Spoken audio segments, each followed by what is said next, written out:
ലോക കാഴ്ചയ്ക്കായുള്ള ഇന്നത്തെ എൻ്റെ യാത്ര ഓസ്ട്രേലിയയിലെ വാംബെയർ എന്ന യുദ്ധ കപ്പൽ കാണുന്നതിലേക്കാണ്. ഇന്ത്യക്ക് INS വിക്രാന്ത് എന്ന അഭിമാന യുദ്ധ കപ്പൽ പോലെയാണ് ഓസ്ട്രേലിയക്കാർക്ക് വാംബെയർ എന്ന യുദ്ധക്കപ്പൽ.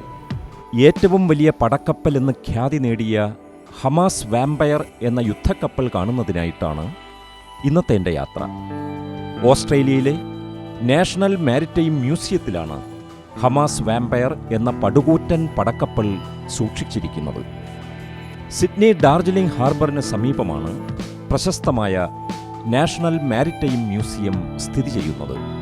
ലോകത്തിൻ്റെ ഗതിവിഗതികളെ മാറ്റിയെഴുതിയ യുദ്ധക്കപ്പലുകൾ മുതൽ ചരിത്രത്തിൻ്റെ ഏടുകളിൽ ഒന്നും ഇടം നേടാത്ത കപ്പലുകൾ വരെ ഉൾക്കൊള്ളുന്നതാണ് ഓസ്ട്രേലിയയിലെ സിഡ്നിയിലെ മാരിടൈം മ്യൂസിയം. 1991 പ്രവർത്തനം തുടങ്ങിയ നാഷണൽ മാരിടൈം മ്യൂസിയം ഇന്ന് ഏറ്റവും വിശാലമായ ടൂറിസ്റ്റ് കേന്ദ്രങ്ങളിലൊന്നാണ്. ഓരോ ദിവസവും മാരിടൈം മ്യൂസിയത്തിൻ്റെയും മോണോ റെയിലിൻ്റെയും സ്പീഡ് ബോട്ടിൻ്റെയും കാഴ്ചകൾ കണ്ട് ആസ്വദിച്ചു പോകാനായി മാത്രം 10,000-കണക്കിന് സന്ദർശകരാണ് സിഡ്നിയിൽ വന്നുപോകുന്നത്. വസന്തകാലാരംഭത്തിലെ തെളിഞ്ഞ ഒരു പ്രഭാതത്തിലാണ് ഞാൻ മാരിടൈം മ്യൂസിയത്തിൻ്റെ കാഴ്ചകൾ പകർത്താനായി സിഡ്നിയിലെത്തിയത്. പെയ്തൊഴിയാനായി കാത്തുനിൽക്കുന്ന കാർമേഘങ്ങളും നിരനിരയായി കിടക്കുന്ന ബോട്ടുകളുമാണ് എന്നെ മാരിടൈം മ്യൂസിയത്തിലേക്ക് ക്ഷണിച്ചത്. നമ്മുടെ നാട്ടിൽ ചർച്ചകളിലും വിവാദങ്ങളിലും മാത്രം നിറഞ്ഞു നിൽക്കുന്ന മോണോ റെയിൽ അതിൻ്റെ ആഡംബരത്തോടും പ്രൗഢിയോടും കൂടി അതിവേഗത്തിൽ പാഞ്ഞു പോകുന്ന കാഴ്ച ഞാൻ ഒരു നിമിഷം അതിശയത്തോടെ നോക്കി നിന്നു.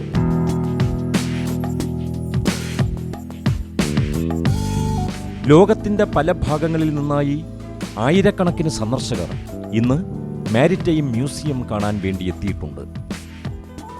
പരമാവധി ആളുകളും കുടുംബസമേതമാണ് എത്തിയിട്ടുള്ളത്. കുട്ടികളും പ്രായം ചെന്നവരുമൊക്കെയായി ആർത്തുല്ലസിച്ച് നടന്നുവരുന്നവരെ ഞാനും സന്തോഷത്തോടെ ക്യാമറയിൽ പകർത്തിക്കൊണ്ടേയിരുന്നു.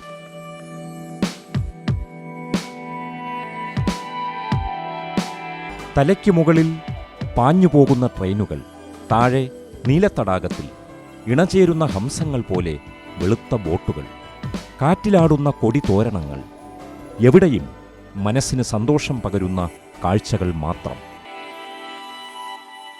അകലെ മാരിടൈം മ്യൂസിയത്തിലെ വലിയ ബോർഡ് കാണാം. അതാണ് മ്യൂസിയത്തിൻ്റെ പ്രധാന കെട്ടിടം. ഞാൻ മ്യൂസിയത്തിൻ്റെ ചുറ്റിലുമുള്ള കാഴ്ചകളും ചേർത്ത് ചില ദൃശ്യങ്ങൾ കൂടി പകർത്തി. ഓസ്ട്രേലിയയുടെ നാവികസേനയായ റോയൽ ഓസ്ട്രേലിയൻ നേവി അഥവാ റാനിൻ്റെ നിയന്ത്രണത്തിലാണ് മാരിടൈം മ്യൂസിയം പ്രവർത്തിക്കുന്നത്.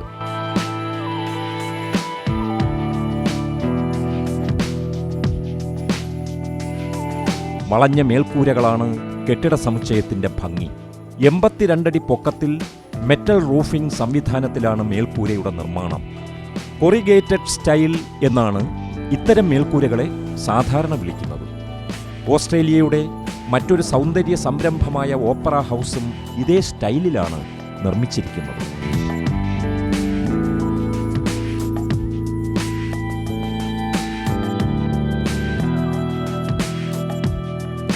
മ്യൂസിയത്തിൻ്റെ പ്രവേശന കവാടത്തിൽ തന്നെ ഓസ്ട്രേലിയയുടെ ദേശീയ ചിഹ്നം ആലേഖനം ചെയ്തിട്ടുണ്ട്. കരയിലായി പടുകൂറ്റൻ ആങ്കറുകൾ. എത്രയോ രാജ്യങ്ങളിൽ പടക്കപ്പലുകൾ അടുത്തപ്പോൾ ആധിപത്യത്തിൻ്റെയും അധീശത്വത്തിൻ്റെയും പ്രതീകമായി ആദ്യം ചെന്ന് വീണത് ഈ ആങ്കറുകളായിരുന്നിരിക്കണം. ഇന്നിതാ കുട്ടികൾ അവയെ കളിക്കോപ്പാക്കി മാറ്റിയിരിക്കുന്നു. കടലിനെ പ്രണയിക്കുന്നവരാണ് ഓസ്ട്രേലിയക്കാർ. അതുകൊണ്ട് തന്നെ കടൽ യാത്രകളും കടലിലൂടെയുള്ള സാഹസിക യാത്രകളും ഇവർക്ക് എന്നും പ്രിയങ്കരം തന്നെയാണ്. Maritime മ്യൂസിയത്തിലെ open ബ്രിഡ്ജാണിത്. പടുകൂറ്റൻ കപ്പലുകൾക്ക് കടന്നുപോകാൻ വേണ്ടി പാലം 2ആയി തുറന്നുകൊടുക്കാം. കപ്പലുകൾ പോയിക്കഴിഞ്ഞാൽ തനിയെ പാലം അടയുകയും ചെയ്യും. ഇന്ന് കപ്പലുകൾക്ക് വേണ്ടിയല്ലെങ്കിലും കാഴ്ചക്കാർക്ക് വേണ്ടി ഓപ്പൺ ബ്രിഡ്ജ് വല്ലപ്പോഴും തുറക്കുകയും അടയ്ക്കുകയും ചെയ്യുന്നുണ്ട്.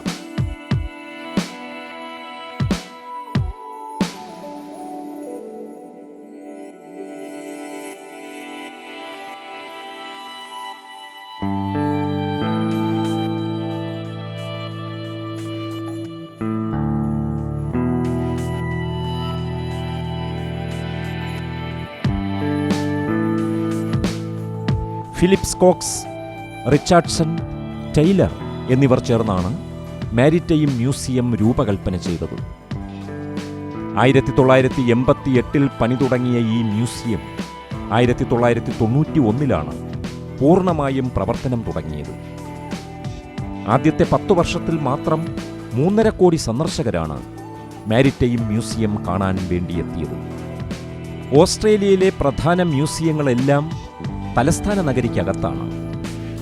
മാരിടൈം മ്യൂസിയം മാത്രമാണ് തലസ്ഥാനമായ കാൻബറയ്ക്ക് പുറത്തുള്ളത്. 7 പ്രധാന ഗ്യാലറികളാണ് മാരിടൈം മ്യൂസിയത്തിന്റെ പ്രത്യേകത. അമേരിക്കയുടെ വമ്പൻ സാമ്പത്തിക സഹായത്തോടെയാണ് മാരിടൈം പണിതീർത്തത്. അമേരിക്ക സാമ്പത്തിക സഹായം നൽകിയ ആദ്യത്തെ മ്യൂസിയം ഓസ്ട്രേലിയയിലെ മാരിടൈം മ്യൂസിയമാണ്. റോയൽ ഓസ്ട്രേലിയൻ നേവിയുടെ പൈതൃകവും ആഢ്യത്വവും എന്താണെന്നറിയണമെങ്കിൽ മാരിടൈം മ്യൂസിയത്തിൽ വന്നാൽ മതി. ക്യാപ്റ്റൻ കുക്കിന്റെ യാത്രാക്കപ്പലായിരുന്ന ബാർക്ക് എൻഡവർ, ഓസ്ട്രേലിയയുടെ അഭിമാനവും കരുത്തുമായിരുന്ന യുദ്ധക്കപ്പലായ ഹമാസ് വാമ്പയർ, രഹസ്യങ്ങളുടെ സങ്കേതത്തിലേക്ക് നുഴഞ്ഞു കയറി ശത്രുരാജ്യങ്ങൾക്കെല്ലാം പേടിസ്വപ്നമായി മാറിയ ഹമാസ് ഓൺസ്ലോ എന്ന മുങ്ങിക്കപ്പൽ, നേവൽ ഫോഴ്സിന്റെ അഭിമാന ചിഹ്നമെന്ന് വിളിക്കാവുന്ന MB-172 എന്നീ കപ്പലുകളെല്ലാം സൂക്ഷിച്ചിരിക്കുന്നത് മാരിടൈം മ്യൂസിയത്തിലാണ്. ഈ ഭീമൻ കപ്പലുകളെ കൂടാതെ പല കാലങ്ങളിലായി ഓസ്ട്രേലിയയ്ക്ക് വേണ്ടി പടയോട്ടം നടത്തിയ കപ്പലുകളായ Carpentaria, James Craig, Cape Bowling, HMAS Advance, ബെർഖെയ്ൻ, John Louis, Kathleen Gillett, MV Krait എന്നിവയും വിശ്രമ ജീവിതം നയിക്കുന്നത് ഇതേ മ്യൂസിയത്തിൽ തന്നെയാണ്. ഓപ്പൺ ബ്രിഡ്ജിന്റെ ഒരു ഭാഗത്തെ കൈവരിയിലൂടെ ഒരു പെരുമ്പാമ്പിനെ പോലെ ട്രെയിൻ ഇഴഞ്ഞു പോകുന്നു.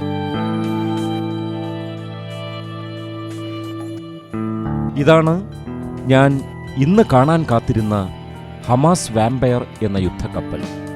ഏറ്റെടുത്ത യുദ്ധങ്ങളിലെല്ലാം ഓസ്ട്രേലിയയുടെ അഭിമാനവും അന്തസ്സും കാത്തുസൂക്ഷിച്ച ഭീകരൻ കപ്പൽ. അതാണ് ഹമാസ് വാമ്പയർ. വാമ്പയർ എന്ന വാക്കിന് രക്തരക്ഷസ് എന്നാണ് അർത്ഥം. അക്ഷരാർത്ഥത്തിൽ വാമ്പയർ യുദ്ധഭൂമിയിൽ രക്തമൂറ്റി കുടിക്കുന്ന ഡ്രാക്കുള തന്നെയായിരുന്നു. ഏറ്റെടുത്ത ദൗത്യങ്ങളിലെല്ലാം പടവെട്ടി മുന്നേറിയ വാമ്പയർ ലോകരാജ്യങ്ങൾക്ക് എന്നും ഒരു പേടി സ്വപ്നവും ഓസ്ട്രേലിയയുടെ സ്വകാര്യമായ ഒരു അഹങ്കാരവുമായിരുന്നു.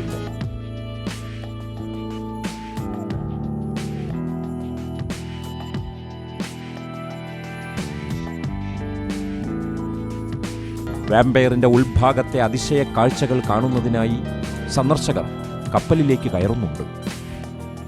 പല നിലകളുള്ള ഒരു ശാസ്ത്ര മ്യൂസിയത്തിലേക്ക് കയറുന്നത് പോലെയാണ് വാമ്പയർ എന്ന യുദ്ധക്കപ്പലിനകത്തേക്കുള്ള യാത്രയിൽ.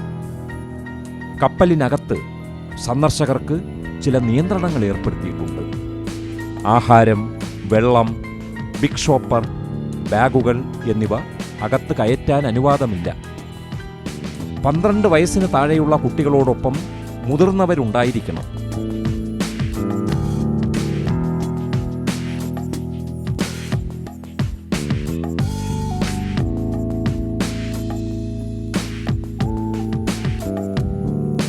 കപ്പലിലേക്ക് കയറാനുള്ള നീണ്ട നടപ്പാതയിലൂടെ ഞാൻ ഓസ്ട്രേലിയയുടെ അഭിമാനമായ ഹമാസ് വാമ്പയർ എന്ന രക്തരക്ഷസിന്റെ ഉള്ളിലേക്ക് നടന്നു.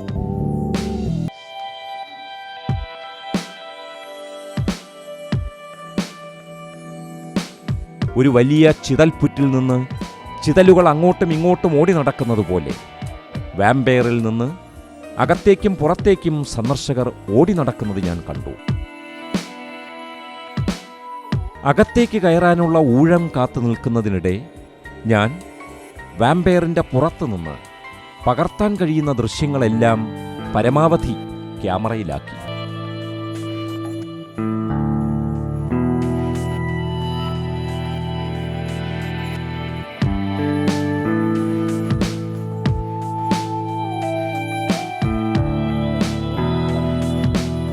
വാണിജ്യ കപ്പലുകളുടെ ശില്പിയായ സിക്കാർ അമനെക്കുറിച്ചുള്ള ലഘുവിവരണവും അദ്ദേഹം നിർമ്മിച്ച കപ്പലിൻ്റെ ചിത്രവും ഞാനവിടെ കണ്ടു.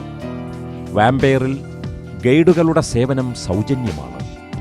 നേൽ ബർഗസ് എന്ന ഗൈഡിനെ ഞാൻ പരിചയപ്പെട്ടു. വാമ്പയറിനെ കുറിച്ചുള്ള അതിശയിപ്പിക്കുന്ന വിവരങ്ങൾ എനിക്കായി അദ്ദേഹം പകർന്നു തന്നു. You've got the galley, probably about 8 cooks here cooking. All your hot meals put in the little tins, salads up there, sweets here. So you took your plate from in front and you served yourself up with whatever you want.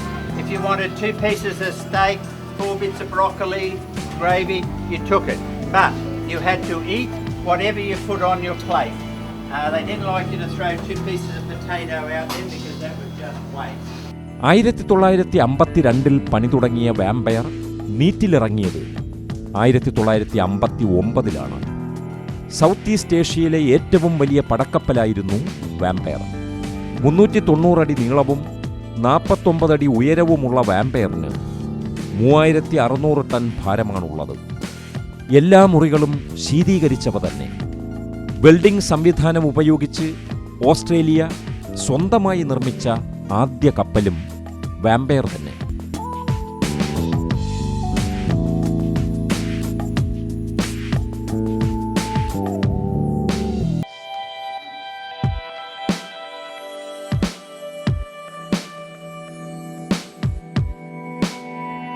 അമ്പത്തിനാലായിരം കുതിരശക്തിയിൽ കറങ്ങുന്ന 2 വലിയ ടർബൈനുകളാണ് ഈ പടക്കുതിരയെ മുന്നോട്ട് പായിക്കുന്നത്. 5.5 പതിറ്റാണ്ട് മുമ്പ്, വ്യക്തമായി പറഞ്ഞാൽ computer യുഗം തുടങ്ങുന്നതിനും എത്രയോ മുമ്പായിരുന്നിട്ട് പോലും വാമ്പയറിൽ ഉപയോഗിച്ചിരുന്നത് ഏറ്റവും ആധുനികമായ ശാസ്ത്ര സാങ്കേതിക മാർഗങ്ങളായിരുന്നു. ടെലികമ്മ്യൂണിക്കേഷൻസിൻ്റെ അനന്തമായ സാധ്യതകൾ ഉപയോഗപ്പെടുത്താൻ വാമ്പയറിന് കഴിഞ്ഞതാണ് ഈ പടക്കപ്പലിൻ്റെ യുദ്ധവിജയങ്ങൾക്ക് കാരണമായി തീർന്നത്.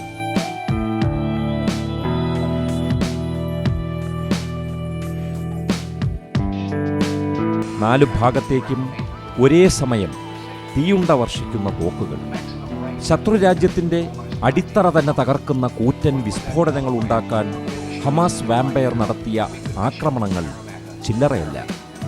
ശത്രുരാജ്യത്തിൻ്റെ തീരത്തേക്ക് വാമ്പയർ എന്ന പടക്കപ്പൽ അടുത്തു കഴിഞ്ഞാൽ പിന്നെ തീമഴയായിരുന്നു. അതിൻ്റെ എല്ലാം ചിത്രങ്ങളും ദൃശ്യങ്ങളും കപ്പലിനുള്ളിൽ തന്നെ പ്രദർശിപ്പിക്കുന്നുണ്ട്. 1966 ഹമാസ് വാമ്പയർ തൻ്റെ 6ാം ദൗത്യം ഏറ്റെടുത്തു.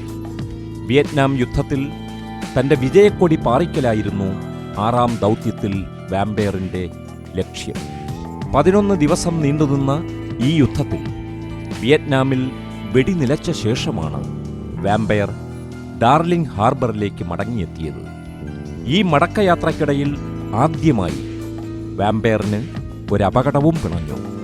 അത് മറ്റൊന്നുമല്ല, ഒരു കൂട്ടിയിടിയായിരുന്നു. ഹോളണ്ടിൻ്റെ എമിലി മെർക്സ് എന്ന കപ്പലുമായി ഹമാസ് വാമ്പയർ ഒന്ന് കൂട്ടിയിടിച്ചു. ഈ ഇടിയിൽ എമിലി മെർക്കസിന് കാര്യമായ തകരാറുകൾ സംഭവിച്ചു.